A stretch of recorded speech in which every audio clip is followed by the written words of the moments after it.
پاکستان اور افغانستان کی آدھی آبادی بنی اسرائیل قبیلے کے بچھڑے بہن بھائیوں پر مشتمل ہے۔ ان کے مسلمان ہونے کے بارے میں تاریخ سے یہ پتہ چلتا ہے کہ حضور صلی اللہ علیہ وآلہ وسلم کے زمانے میں قریش کے سردار خالد بن ولید رضی اللہ تعالی عنہ ان لوگوں کے پاس رسالت کی خبر لے کر آئے اور اس خبر کی تحقیق کے لیے قیس نامی شخص کی قیادت میں چند سرداروں کا وفد ان کے ساتھ مکہ روانہ ہو گیا۔ یہ قبائلی سردار بحیثیت مہمان جب مکہ پہنچے پر عرصہ حیات تنگ کر دیا تو یہ لوگ اس ظلم کے خلاف آفغان کرتے رہے۔ جنات کو حکم دیا کہ افغان کو جنات کی زبان سکھائی جائے۔ وہ زبان بعد میں پختونوں کے نام سے مشہور ہو گئی۔ محترم ناظرین، روہیل وائس ایک اسلامی یوٹیوب چینل 3.75 ملین سبسکرائبرز۔ میں نے اس کے چینل پر کچھ ویڈیوز شاعرانہ نظر سے دیکھ لی۔ مجھے لگا کہ تمام ویڈیوز میں افسانوی رنگ، سنسنی، ماورائے فطرت انداز بیان، نہ کوئی کتاب، نہ کتاب سے کوئی عبارت، نہ کوئی صفحہ نمبر اور نہ کوئی حوالہ۔ اگر کوئی حوالہ ہے بھی نہ تو کوئی مستند کتاب، سب قصے کہانیاں اسرائیلی موضوعی اور من گڑت روایات کی بھرمار۔ یہ ہے ہمارے وطن عزیز کے لوگوں کے لیے وہ المیہ جو اسی طرح کی سنسنی ماورائے فطرت چیزوں کو دین اور اسلام سمجھنے لگتے ہیں، اور ان ویڈیوز کو سن کر یہ سمجھتے رہتے ہیں گویا کہ ہم نے اسلام کی بڑی خدمت کی۔ نفسیاتی طور پر اپنے آپ کو محفوظ سمجھ کر، نفسیاتی طور پر اپنے آپ کو مطمئن سمجھ کر سمجھتے ہیں کہ ہم بس جنتی ہو گئی یا ہمیں کوئی ثواب مل گیا، نیکی کا کام۔ کہ اسلام ذہن کو کھولنے کے لیے اترا ہوا ایک مذہب ہے۔ اس میں سب کچھ عام لوگوں کے لیے ہے، عام لوگوں نے عام انداز میں کرنا ہے۔ مثلا زکوٰۃ ایک کاروباری شخص نے دینا ہے جس میں بے سہارا لوگوں کا گزر بسر ہو سکے، جس سے ان کی مدد غریبوں، اس کے لیے کسی بزرگ، ولی یا صاحب کرامت کی کوئی ضرورت نہیں۔ کوئی کرامات دکھائے گا تو اس سے کیا کسی کا مسئلہ حل ہوگا؟ لیکن اگر کوئی سرمایہ دار، گاؤں کا کوئی بزنس مین صدقہ دے دے، زکوٰۃ دے دے، کسی پڑوسی کی حقوق کا خیال رکھتے ہوئے دے دے، کسی کے لیے روڈ بنائے، کسی کے لیے کوئی اسکول بنائے، کسی کے لیے کاروبار کا کوئی انتظام کرے، عدل اور انصاف کی حکومت قائم کرے، تمام پہلوؤں کا خیال رکھا گیا ہو، تو یہ اسلام کا مطمع نظر ہے اور اسلام اسی کے لیے نازل ہوا ہے۔ اب مثلا فلاں اڑ کر چلا گیا، اب اس کے اڑنے سے ہمیں کیا فائدہ؟ فلاں کو خواب میں جنت دکھائی گئی، جبکہ عام لوگوں کی زندگی پر اگر ہم مان بھی لیں تو ہم اتنا کہیں گے کہ یہ ایک نفسیاتی وجدانی انسٹنکٹ، جس کو انگریزی میں کہتے ہیں ریلیجن۔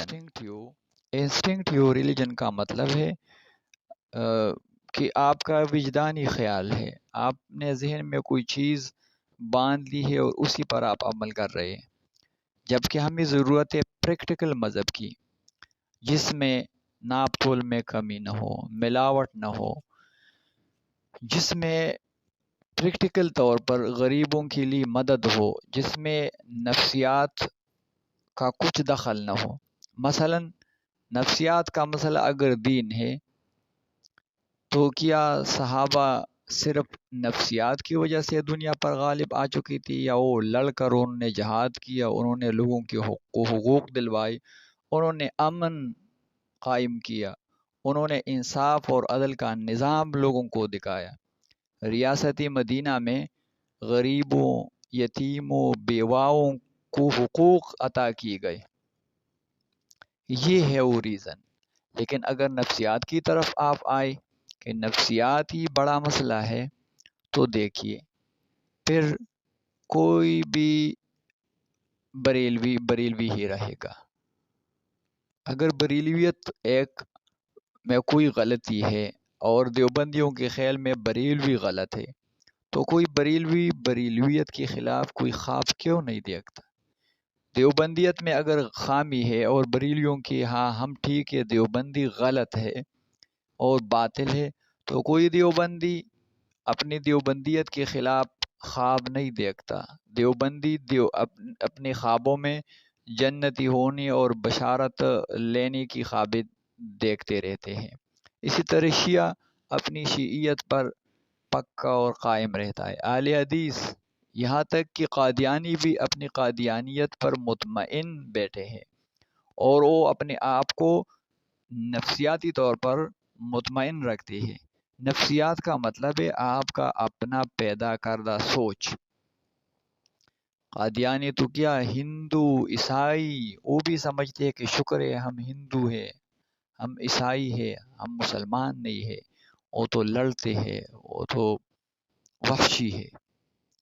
تو ہم کو جو اسلام نے پیغام دیا ہے وہ لاجک سے دیکھنا ہے، لاجک حقائق دکھاتا ہے۔ صحابہ نے جتنی فتوحات کی وہ لاجک، ریزن اور حقائق کو مد نظر رکھ کر کی ہے۔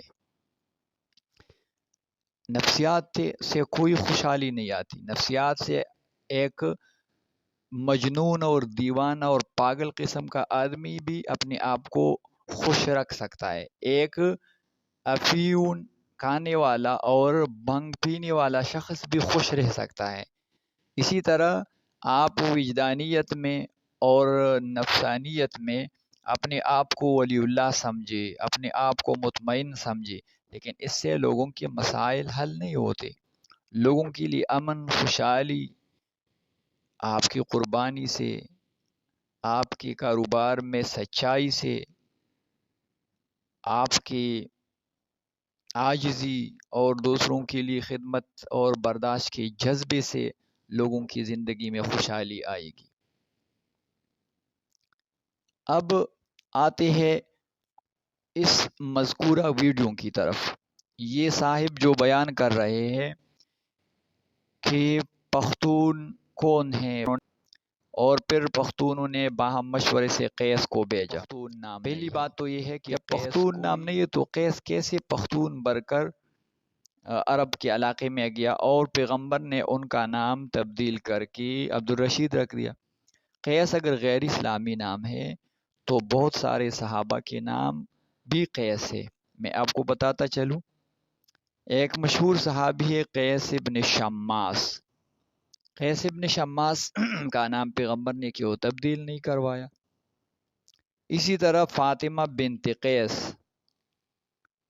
اور اسی طرح احنف ابن قیس، اور بہت سارے تابعین کے نام قیس ہے۔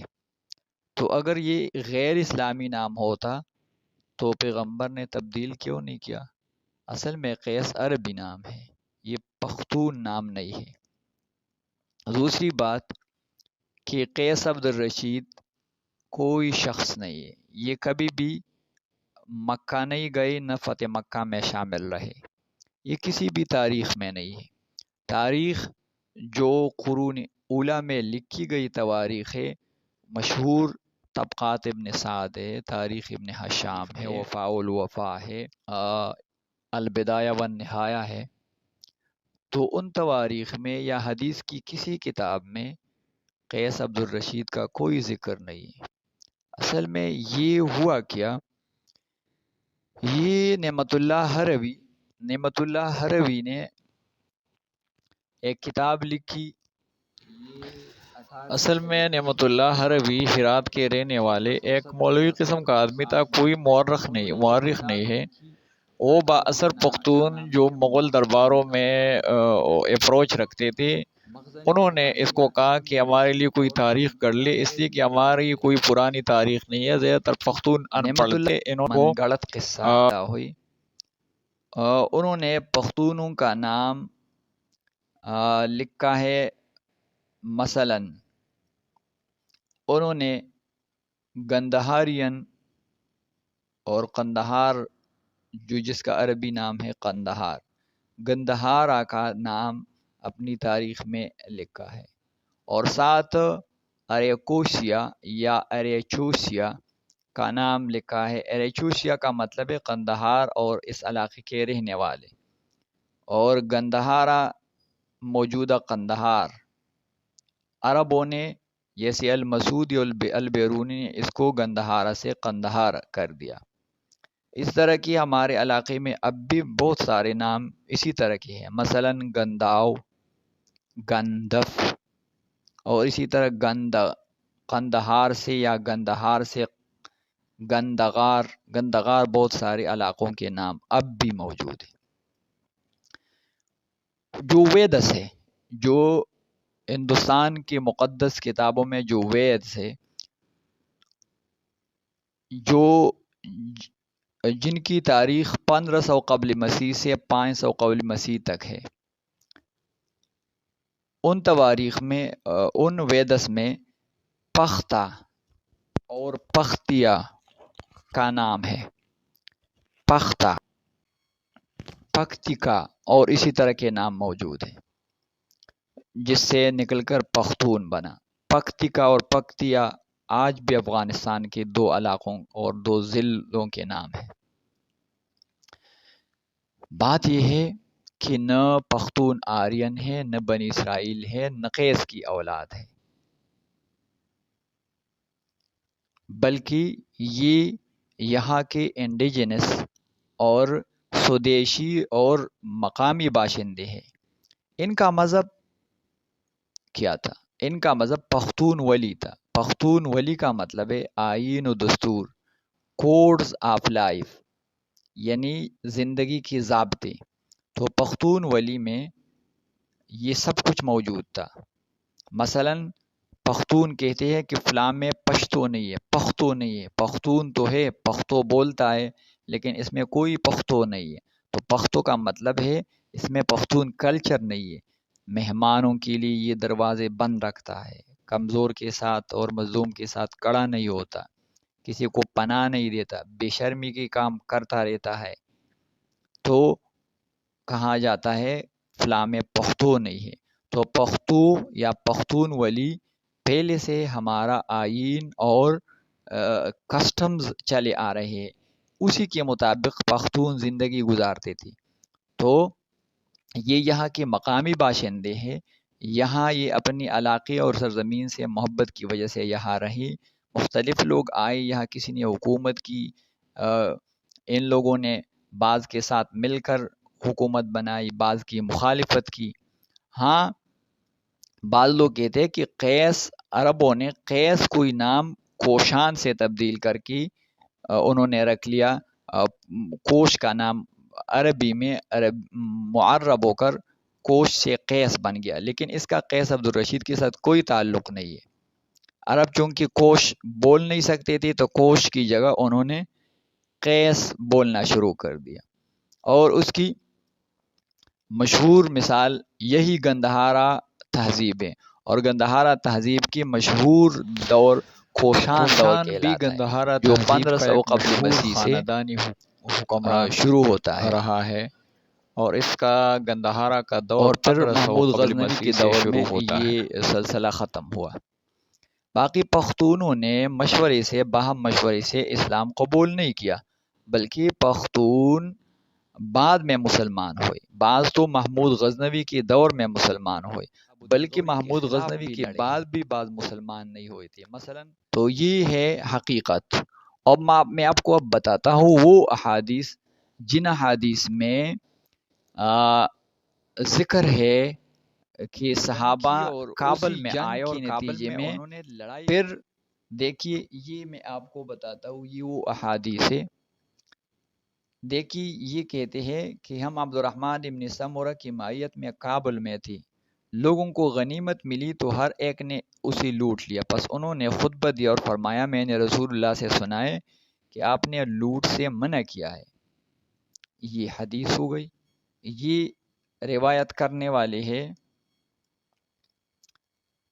یہ ابو لبید ہے، یہ آپ کو نظر آ رہا ہے، یہ ابو لبید کہتے ہیں کہ ابی لبید عن ابی لبید قال كنا مع عبد الرحمن ابن سمرہ کابل بکابل، ہم عبد الرحمن ابن سمرہ رضی اللہ عنہ کی معیت میں کابل میں تھے، اور لوگوں کو غنیمت ملی تو ہر ایک نے اسے لوٹ لیا۔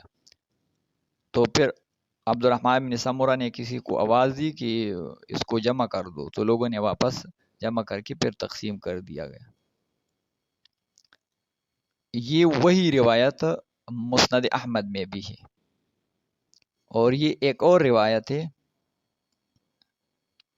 کہ یہ کہتے ہیں ابو حدثنا بذالک مسلم ابن ابراہیم حدثنا عبد الصمد ابن حبیب، یہ عبد الصمد ابن حبیب فرماتے ہیں کہ میرے والد نے مجھے کہا انہم غزوا مع عبد الرحمن ابن سمرہ، عبد الرحمن ابن سمرہ کے ساتھ مل کر انہوں نے غزا کیا، غزا کا مطلب ہے جہاد کیا، کابل، فصلی بنا صلاۃ الخوف، تو ڈر کی وجہ سے عبد الرحمن ابن سمرہ نے ہمیں صلاۃ الخوف کی نماز پڑھائی۔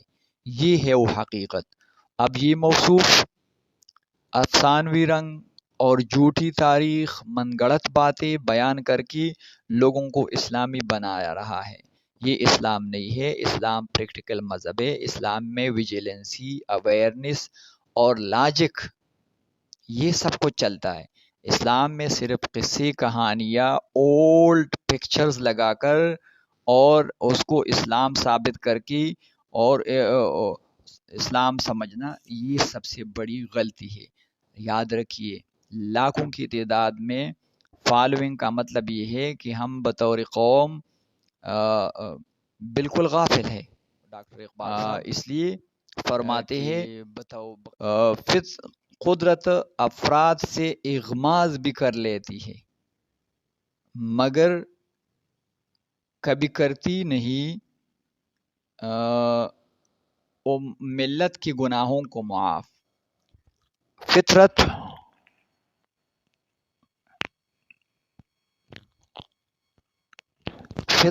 افراد سے اغماض بھی کر لیتی ہے۔ اغماض کا مطلب ہے چشم پوشی بھی کر لیتی ہے۔ افراد، کچھ شخصیات اگر بہک بھی جائے، گمراہ بھی ہو جائے تو کوئی بات نہیں، لیکن کبھی کرتی نہیں ملت کے گناہوں کو معاف۔ یہ ملت ہے، لاکھوں کی تعداد میں لوگوں کا اسی طرح افسانوی رنگ کو قبول کرنا، یہ اس بات کا ثبوت ہے کہ ہمارے لوگ مذہب کے بارے میں بالکل سرسری اور سطحی نظر رکھتے ہیں۔ اس لیے آپ کو چاہیے کہ بیداری کے ساتھ اور لاجک کے ساتھ بات کو سوچ سمجھ کر کوشچن ریس کر کے سوال اٹھا کے آپ سنا کریں، تو پھر انشاءاللہ آپ غلط نہیں ہوں گے، آپ گمراہ نہیں ہو سکیں گے۔ وآخر دعوانا ان الحمدللہ رب العالمین۔